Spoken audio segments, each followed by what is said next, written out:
As you very well know, we broke ranks in Mandera, and we had two Jukwaa usalama fora in Mandera town and also in Dadaab, in Elwak. We are very happy to note that it's been very successful, 5 months plus. We have had robust discussions in the north eastern part of the country. I must also report that as a result of this engagement, we have improved on our policy considerations, and there are key issues that affect this region, including this county. Number one is that we continue having or farming up our discussions around protecting our borders, especially from terrorist activities by Al-Shabaab and other agents. I'm happy to note that a lot of good progress has been done by our country, and I thank our security teams by working as a team. I want to appreciate them for the work they have done also in relation to strengthening local collaboration, particularly when I think about the issue of our NPR, working together with our chiefs, assistant chiefs, and the community. I appreciate the communities also for sharing information with security agencies and for working together to protect our country. That continues to be a point of concern for us, continuously working together to make sure that we maintain our country to be a safe country as it has been. I want to appreciate also the security team for working in a multi-agency approach. This multi-agency approach has helped us make greater progress as a nation in the last 10 years. Number two, I want to also point out that together with these challenges, the porous border that gets in smuggled goods, contrabands that are brought to our country. Again, our security forces are working hard to make sure that they protect our borders as we continue assessing our security capabilities to establish whether we have reached a stage where we can successfully do business with our neighbors.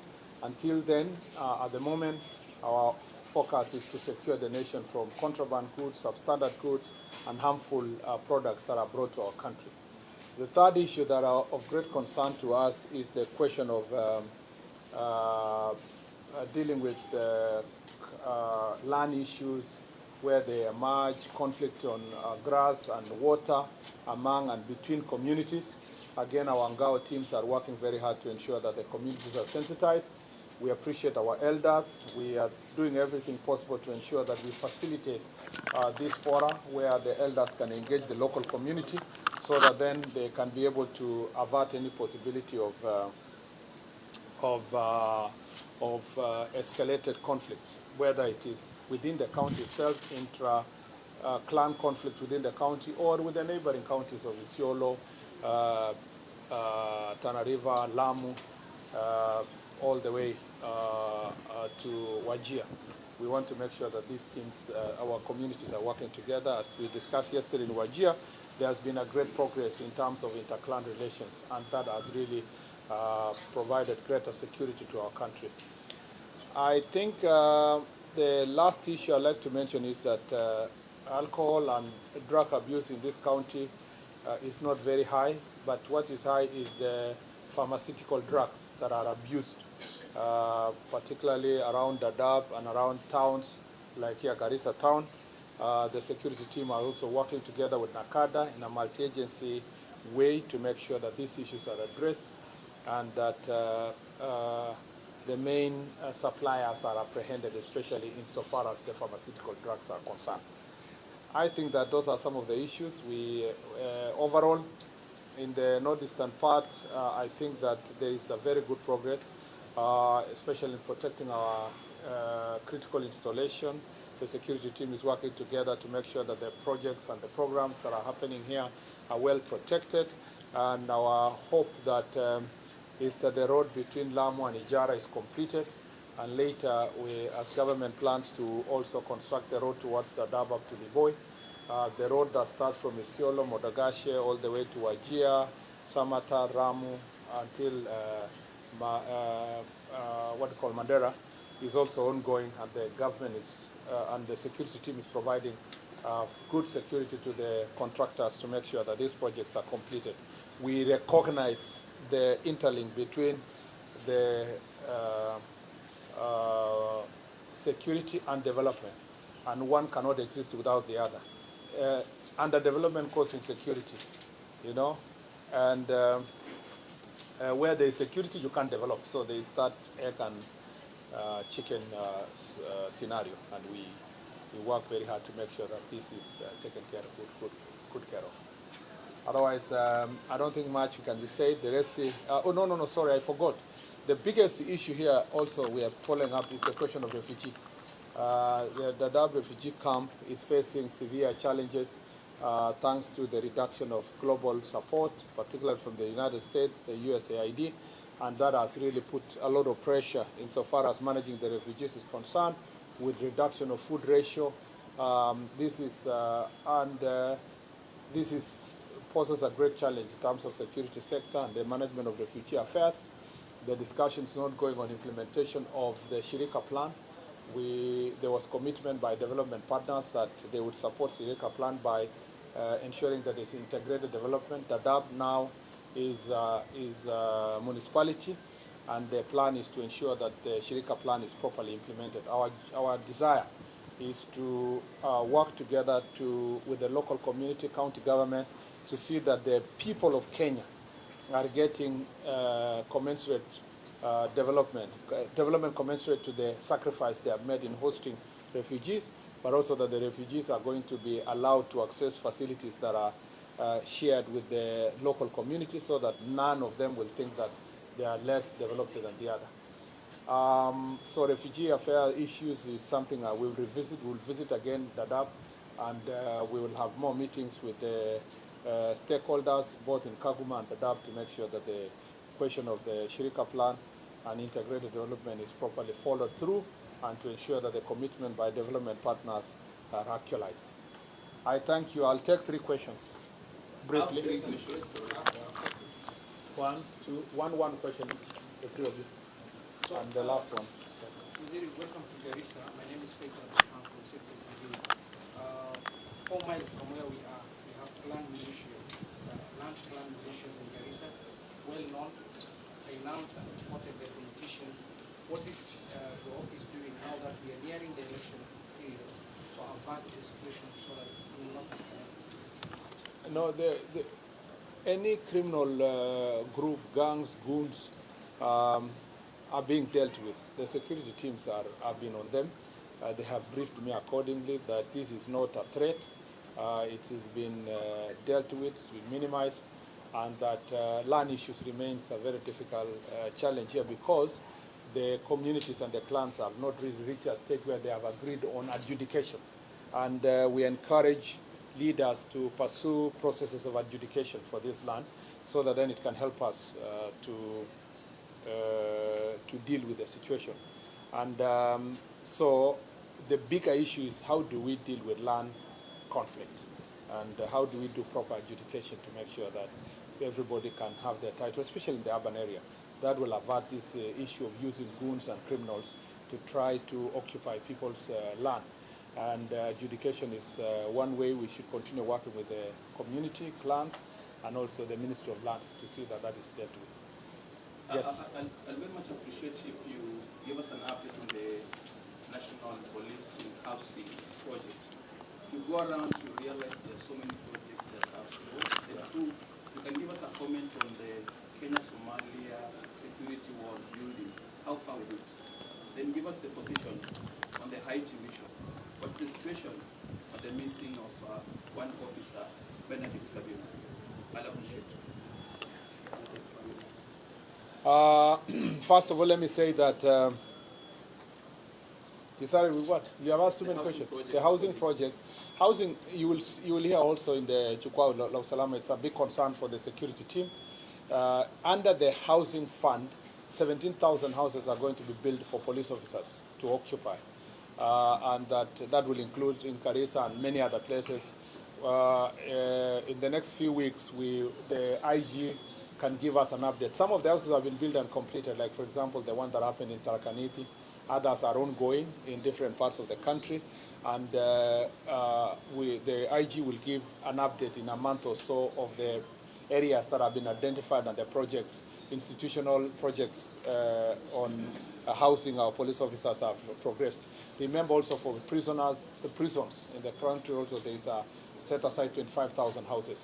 So this process is ongoing. I have no doubt that the housing fund is going to deliver the largest number of dignified accommodation for the police officers. And that is part of the welfare issues we are trying to address. We will give you a roadmap of how many have been done and how many are going to be done across the country. The second issue you've asked is about Kenya, Somalia, issue of wall and so forth. That is a defense issue. And I'd like to leave that to my colleagues in the Ministry of Defense on that issue and what decision was made and how far it is, because that was a decision made over 10 years ago. And the most competent institution to respond to that issue is the Ministry of Defense. And if I had known in advance that you were going to ask, of course, from a collective responsibility, I would have consulted Honorable Soipan and the CDF before making any response to that issue. On the third issue, you're talking about the mission to Haiti. Mission to Haiti has been very, very successful, and we truly appreciate the work that is being done by officers. Many critics thought that by the time we sent our officers, and it was written even in social media, some newspapers and media houses broadcasted that this was a wrong mission, that Kenyans will be coming back in large numbers, in body bags. But see what has happened. A successful mission that has been done by officers.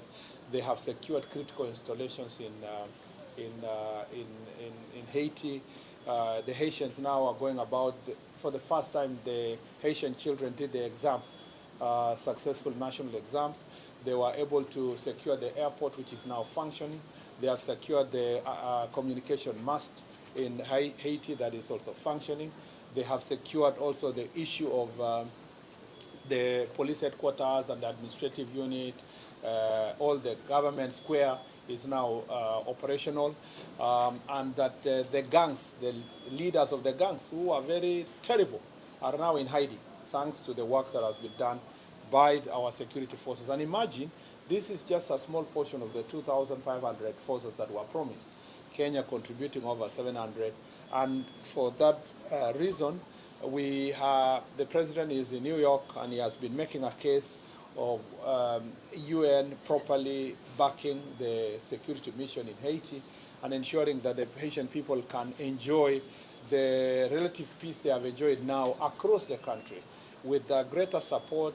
The promises that were made by development partners and friends were not delivered to the level that we required.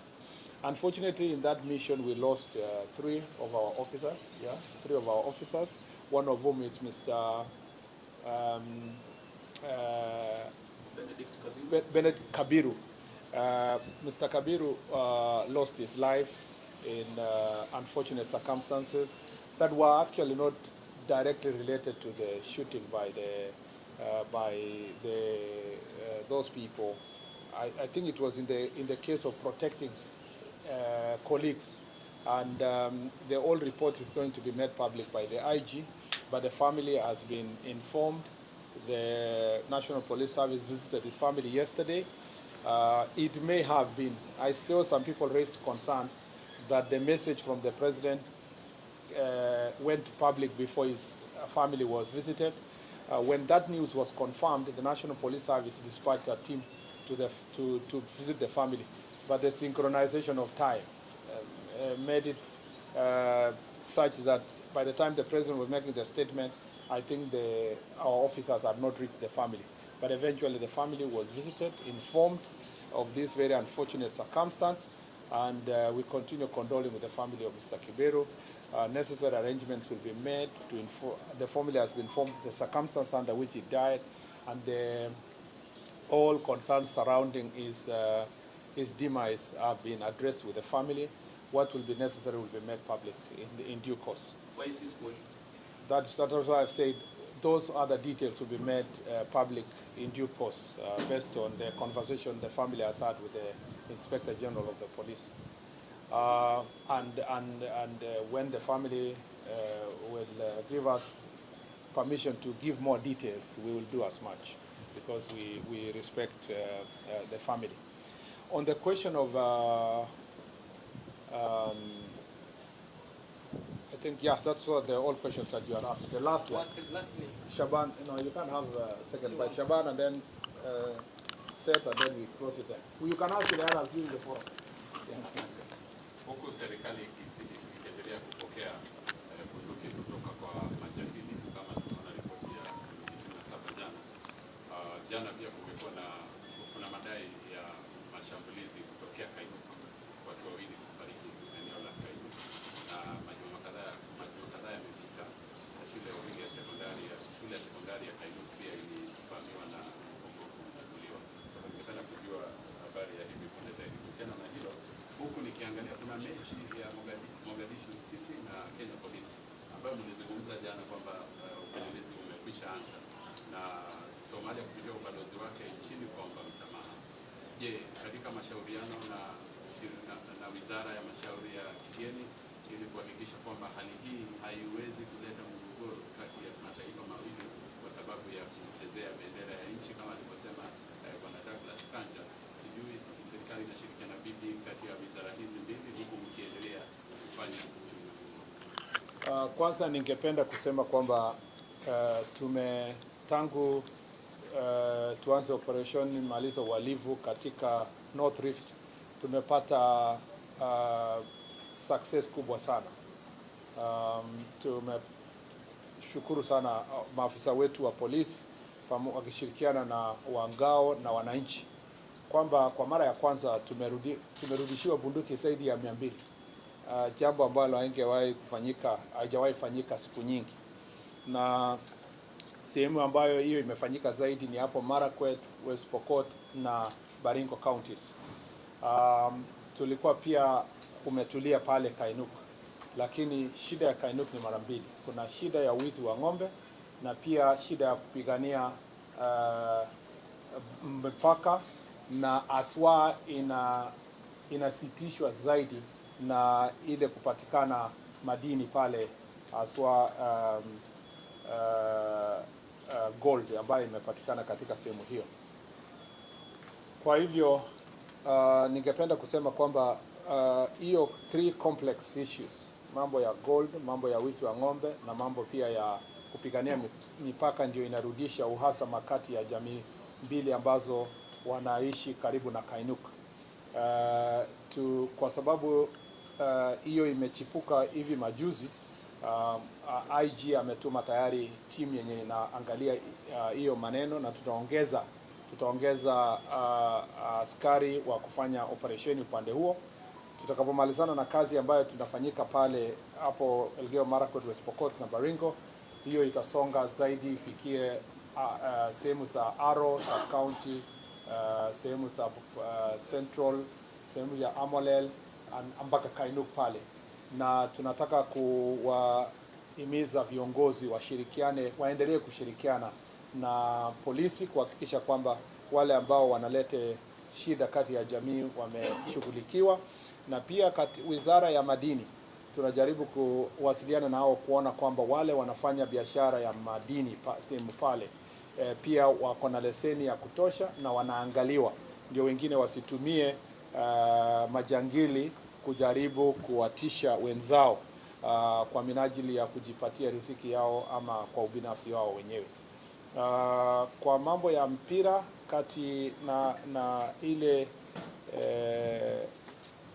kuharibiwa ama kukanyakwa na kuchezewa bendera ya Kenya, ningependa kusisitiza ya kwamba hiyo jambo sio kati ya Kenya na Somalia. Hiyo ni jambo ya kati ya authorities ya Kenya na Wakenya na wenye wamekosea. Hao wawili watatu ni hao binafsi na watachukuliwa hatua ya kisheria kibinafsi. Haikuwa serikali ya Somalia na haikuwa watu wote wa Somalia. Na hatutaki watu pia wa generalize kusema kwamba mtu mmoja akifanya makosa, nchi mzima imefanya makosa. Kuna Wakenya pia katika nchi zingine wanakosea na wanachukuliwa hatua ya kisheria kibinafsi, sio kama Kenya. Na kuna Wakenya wanakikosea huko nchi za nje wanapitia njia za kisheria, kama vile si wa Somalia peke yake wamekosea hapa Kenya. Tuko na watu wa kutoka taifa mbalimbali wanafanya makosa tofauti tofauti. Tunapata wengine na madawa ya kulevya, tunapata wengine wanafanya biashara bila leseni, wengine wanafanya makosa. Tunawachukulia hatua kibinafsi, sio kama nchi ambazo wanatoka. Na kwa hivyo tuna uhusiano nzuri sana na nchi ya Somalia. Kuna mawasiliano mazuri kati ya ubalozi wa Somalia nchini Kenya na serikali ya Kenya, na hakuna wasiwasi wowote. Mchezo ambao utachezwa tena pale Ulinzi Stadium itakuwa ni mchezo itakuwa mchezo ambao itakuwa ni mashindano mazuri. Hakuna haja kupigia watu kelele, sitaki kukubali. Nataka niwaombe wa Kenya, hakuna mtu tusijaribu kuja kupigia kelele watu nchi ya Somalia ama mafans wa ile timu yenye inatoka Somalia. Tukue as Kenyans tumekuwa always, hata kwa CHAN tulikuwa tumerise above sectarian small issues, na hiyo sio kitu. Watu wawili watatu ni watoto, haitawahi kuwa ni kisingizio tutatumia kujaribu pia kufanya mabaya kwa jirani. Tuko na uhusiano mwema sana na nchi ya Somalia, na inafaa tuendelee pamoja kujenga huo uhusiano, na authorities kama vile IG alisema jana wanashughulikia wale ambao walihusika na kitendo hicho. Asante sana. Ya mwisho. Thank you so much. You've answered part of the question I wanted to ask about. There's seeming tension ahead of that match. Kenyans, most of them are very angry, and they feel that now they need to go and retaliate over what will happen to the flag, and you mentioned that. The second one, let me just take you back to Haiti. Do you think maybe Kenya was misled by the Biden administration into going to Haiti, because the president, when he took the podium at the UN Assembly, he did mention the difficulties this nation has encountered, including improper infrastructure, old vehicles that have now exposed the mission there, the personnel there, that also involved Kenya's casualty. Do you think, from where you sit, maybe the Haiti mission was ill-advised? First, let me say that, just for emphasis, that the match between the team from Somalia and Kenya is a football match, and football brings people together. It's not supposed to create conflict. And there is nothing for Kenyans to revenge against Somalia, because Somalia has not wronged any Kenyan. The two young men who are involved in that act of desecration of our national flag are personally responsible. The government and the people of Somalia are not responsible at all. And since Kenyans have always risen above such issues, I believe that the match will concentrate on the competition and fostering unity and showing leadership as the people of Kenya, than to go and quarrel with innocent citizens and innocent country in Somalia over two young people that the IG has promised that they are being dealt with according to the law. So I don't want us to also expand this discussion beyond what it means. It just means two young people who are totally misguided, and where the law will apply on them. This issue, just leave it to the IG and the authorities to deal with it, and we focus on the match. There's nothing to revenge against. There's no one to revenge against. The person who would have revenge against are being taken through the legal process by the IG and the National Police Service, and then the whole process that will end soon. On the Haiti mission, I think the greatest success in Haiti mission is that Kenya, for the first time, unlike any other missions before, have demonstrated that the Haitians can be liberated from the problems of gangs. It can be done. It has been done. The success that we have demonstrated in a very short time means that if the world is committed by providing resources, putting their money where their mouth is, by putting resources, both human and equipment, I think that Haiti can be liberated in a very short period of time. So the greatest success is that Kenya, it took Kenya, and it took leadership of President William Ruto for us to go to Haiti and demonstrate to the world that it is possible to liberate Haiti from gangs. This was a conscious decision made by the government of Kenya with the support of its parliament, made by the president with the support of the executive, with the parliament, cabinet approving, parliament approving. So no one should let you know that it was a clandestine decision between one or two people. This was a whole government decision. And with all the support from our Security Council, security architect, that this was the right thing to do. And we have succeeded. Sometimes as Kenyans, we need to celebrate ourselves. We need to celebrate our abilities. In the past, we were known. The flag of Namibia resembles ours because of the work we did in Namibia in terms of peace. The flag of South Sudan resembles ours because of the work we did. We've done peace missions in Sierra Leone. We went to Kosovo and many other places. And that's how brand Kenya has been built as a nation. That's why we continue getting certain support in agendas that we have in international community because of the work that we've done in other countries. So Haiti mission has restored the leadership of Kenya in the region as a country that is known for peace and that is known for humanity. That mission has been successful to that extent. Were we misled? No. We just want to put it this way, that if everybody had kept their promise, I think we've made a greater progress. And our expectation is that during or after this UN session of this year, there's going to be a robust framework with clarity of vision on the numbers and the resources that is going to support our team and other teams that can be brought to the mission so that they can be able to liberate Haiti. If there is something I look forward to is that once our officers come back after this great mission, the experience they have also received, they are going to come and help us to better our police operations.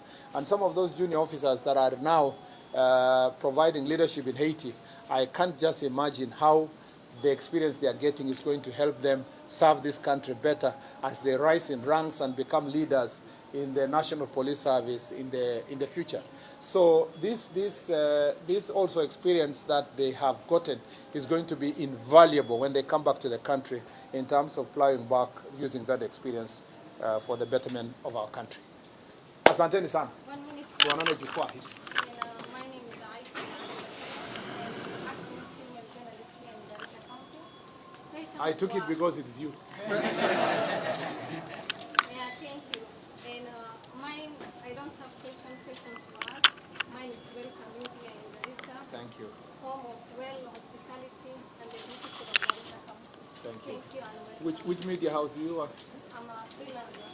You're the only one who has welcomed me. All these people are welcome. Thank you very much. Thank you. Asante sana.